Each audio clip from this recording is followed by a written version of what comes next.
പത്തരമാറ്റിൻ്റെ പുതിയൊരു വിശേഷത്തിലേക്ക് എല്ലാ കൂട്ടുകാർക്കും സ്വാഗതം. അങ്ങനെ അബിയും ആദർശും മുത്തശ്ശനും ചന്തുമോളും കാറിൽ ഇങ്ങനെ അനന്തപുരിയിലേക്ക് വരികയാണല്ലോ. പിന്നെ അനന്തപുരിയിലെത്തുന്നതും ഈ കുഞ്ഞ് ഏതാ എന്ന് എല്ലാവരും അവിടുന്ന് ചോദിക്കുന്നുണ്ട്. അപ്പോൾ അബി പറയുന്നുണ്ട് അബിയുടെ കുഞ്ഞാണ് എന്നൊക്കെ. അത് കേട്ട് എല്ലാവരും അബിയെ കുറ്റം പറയുന്നുമുണ്ട്. പിന്നെ മുത്തശ്ശനോടും ചോദിക്കുന്നുണ്ട്, ഇങ്ങനെ ഒരു തെറ്റ് ചെയ്താൽ അവർ പിന്നെ ഈ വീട്ടിന് പുറത്താണല്ലോ, പിന്നെ ഇപ്പോൾ ഇതെന്ത് പറ്റിയെന്ന് ചോദിക്കുന്നുണ്ട്.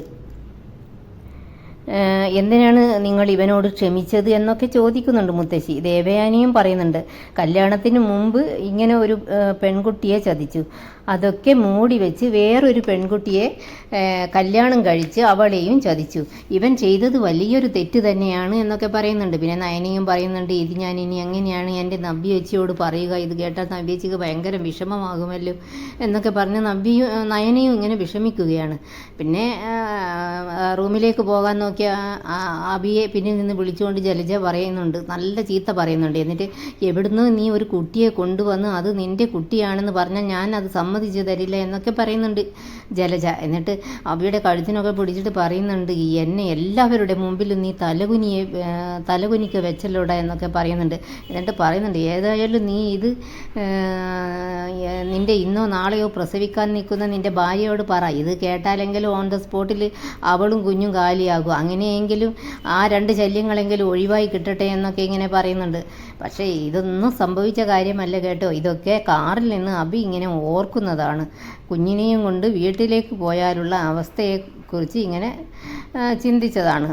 അത് ഓർമ്മിച്ചപ്പോൾ തന്നെ അബിയുടെ മുഖം വല്ലാതാകുന്നുണ്ട്. അപ്പോൾ ആദർശ് ചോദിക്കുന്നുണ്ട്, നിൻ്റെ മുഖം എന്താ വല്ലാതിരിക്കുന്നത് എന്ന്. ഒന്നുമില്ല ഏട്ടാ എന്ന് പറയുന്നുണ്ട് അബി. പിന്നെ പറയുന്നുണ്ട്, നവ്യ വിളിച്ചിരുന്നു, ഇടയ്ക്ക് നല്ല ഒരു പെയിൻ ഉണ്ടെന്ന് പറഞ്ഞിരുന്നു അവൾ എന്നൊക്കെ പറയുന്നുണ്ട്. അന്നേരം ആദർശൻ ചോദിക്കുന്നുണ്ട്, ഇപ്പോൾ നിനക്കും നല്ല പെയിൻ ഉണ്ട് അല്ലേ എന്ന്. പിന്നെ പെട്ടെന്ന് ആദർശിൻ്റെ ഫോണിൽ ഒരു കോൾ വരുന്നുണ്ട്. അതിനുശേഷം നമുക്ക് പെട്ടെന്ന് ഹോസ്പിറ്റലിലേക്ക് പോകണമെന്ന് പറഞ്ഞ് ആദർശ് നേരെ വണ്ടി ഹോസ്പിറ്റലിലേക്ക് വിടുന്നുണ്ട്. അനഘയെ ട്രീറ്റ് ചെയ്ത അതേ ഹോസ്പിറ്റലിൽ തന്നെയാണ് പോകേണ്ടത് എന്ന് പറയുന്നുണ്ട്. നേരെ ഹോസ്പിറ്റലിലേക്ക് വണ്ടി വിടുന്നുണ്ട്. എന്നിട്ട് കുട്ടിയെ കാറിൽ തന്നെ ഇരുത്തിയിട്ട് അവർ ഉള്ളിലേക്ക് പോകുന്നുണ്ട്. അപ്പോൾ അവിടെ അബി ഏർപ്പാടാക്കിയിരുന്ന ആ 2 പേർ അവിടെ ഉണ്ട്. മുത്തശ്ശനും അബിയും ഉള്ളിൽ പോയതിൻ്റെ ശേഷം അബി അവരോട് ചോദിക്കുന്നുണ്ട്, എന്തൊക്കെയാടാ ഇത്? അപ്പോൾ അവർ പറയുന്നുണ്ട്, നിങ്ങൾ പോയി കഴിഞ്ഞതിൻ്റെ ശേഷം അവളുടെ ചില ബന്ധുക്കൾ വന്നിരുന്നു.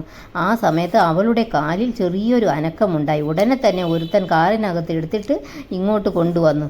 അപ്പോൾ അബി ചോദിക്കുന്നുണ്ട്, അതെങ്ങനെ, അവൾ മരിച്ചതാണല്ലോ. അന്നേരം അവർ പറയുന്നുണ്ട്, അതെ, പക്ഷേ പിന്നെ എങ്ങനെയാണ് കാലനങ്ങിയെന്ന് അറിയില്ല എന്ന് പറയുന്നുണ്ട്. എന്നിട്ട് അബി, ശരി ഞാനിതാ വരുന്നു എന്നും പറഞ്ഞ് അബിയും ഉള്ളിലേക്ക് പോകുന്നുണ്ട്. അങ്ങനെ ICUയുടെ മുൻപിൽ 3 പേര് ഇങ്ങനെ വെയിറ്റ് ചെയ്യുന്നുണ്ട്. പിന്നെ മുത്തശ്ശൻ പറയുന്നുണ്ട്, ആ കുട്ടിയുടെ ആത്മാവിന് ശാന്തി കിട്ടാൻ വേണ്ടി ഞാൻ നന്നായി പ്രാർത്ഥിച്ചതാണ്. ഇതിപ്പോൾ ആത്മാവ് അവളെ വിട്ടു പോയിട്ടില്ല. അപ്പോഴേക്കും അനഘയെ ട്രീറ്റ് ചെയ്ത ഡോക്ടർ പുറത്തേക്ക് വരുന്നുണ്ട്. എന്നിട്ട് പറയുന്നുണ്ട്, എന്ത് അത്ഭുതമാണ് സംഭവിച്ചതെന്ന് അറിയില്ല, ആ കുട്ടിക്ക് ജീവനുണ്ട്. അത് കേട്ട് എല്ലാവരും ഞെട്ടിപ്പോകുന്നുണ്ട്, പ്രത്യേകിച്ച് അബി. അവൻ കെട്ടിയ പ്ലാനിങ് ഒക്കെ ഒരു ചീട്ടുകൊട്ടാരം പോലെ ഇങ്ങനെ തകർന്നടിയുകയാണല്ലോ. ആദർശ് ചോദിക്കുന്നുണ്ട്, മരിച്ചെന്ന് കൺഫേം ചെയ്തതാണല്ലോ ഡോക്ടർ? അപ്പോൾ ഡോക്ടർ പറയുന്നുണ്ട്, ആളിപ്പോഴും മരിച്ച അവസ്ഥയിൽ തന്നെയാണ്, ഒരുതരം കോമ സ്റ്റേജിൽ, ചലനശേഷിയൊന്നുമില്ല, ഒരു തരത്തിൽ അങ്ങനെ ജീവിക്കാതിരിക്കുന്നതാണ് നല്ലത്. അപ്പോൾ മുത്തശ്ശൻ ചോദിക്കുന്നുണ്ട്, ഒന്ന് കയറി കാണാൻ പറ്റുമോ? അപ്പോൾ ഡോക്ടർ പറയുന്നുണ്ട്, കണ്ടിട്ടും കാര്യമൊന്നുമില്ല സാർ, ബോധവും ചലനവും ഇല്ലാത്ത ഒരു പെൺകുട്ടിയെ കണ്ടിട്ട് എന്താ സാർ പ്രയോജനം? അന്നേരം ആദർശ് പറയുന്നുണ്ട്, ആ കുട്ടിക്ക് സംസാരിക്കാൻ കഴിഞ്ഞിരുന്നെങ്കിൽ ചില സത്യങ്ങൾ മനസ്സിലാക്കാമായിരുന്നു. അന്നേരം ഡോക്ടർ പറയുന്നുണ്ട്, തൽക്കാലം അതിന് കഴിയില്ല, ഇനി ഒരിക്കലും ആ പെൺകുട്ടിയുടെ നാവ് ചലിക്കുമെന്ന് നിങ്ങൾ കരുതേണ്ട. ഇതുപോലുള്ള കേസിൽ ചിലപ്പോൾ വർഷങ്ങളോളം ആൾ ജീവിച്ചെന്നിരിക്കും, ഒരു ജഡം കണക്കെ. അതും പറഞ്ഞ് ഡോക്ടർ അവിടുന്ന് പോകുന്നുണ്ട്. പിന്നെ മുത്തശ്ശൻ പറയുന്നുണ്ട്, ഏതായാലും ഈ അവസ്ഥയിലുള്ള അമ്മയെ മോളെ കാണിക്കണ്ട. ആദർശ് പറയുന്നുണ്ട്, ഇന്നത്തെ ദിവസം മറക്കാൻ പറ്റാത്തൊരു ദിവസമായി പോയല്ലോ മുത്തശ്ശ. അപ്പോൾ മുത്തശ്ശനും വിഷമത്തോടെ അതേന്ന് പറയുന്നുണ്ട്. പിന്നെ അബി പറയുന്നുണ്ട്, അവളുടെ ചില ബന്ധുക്കൾ പുറത്ത് നിൽക്കുന്നുണ്ട്, ഏതായാലും ഞാൻ അവരോടൊന്ന് സംസാരിച്ചിട്ട് വരാം എന്നും പറഞ്ഞ് പുറത്തേക്ക് പോകുന്നുണ്ട്. ഇതോടെ ഇന്നത്തെ വിശേഷം ഇവിടെ അവസാനിക്കുകയാണ്.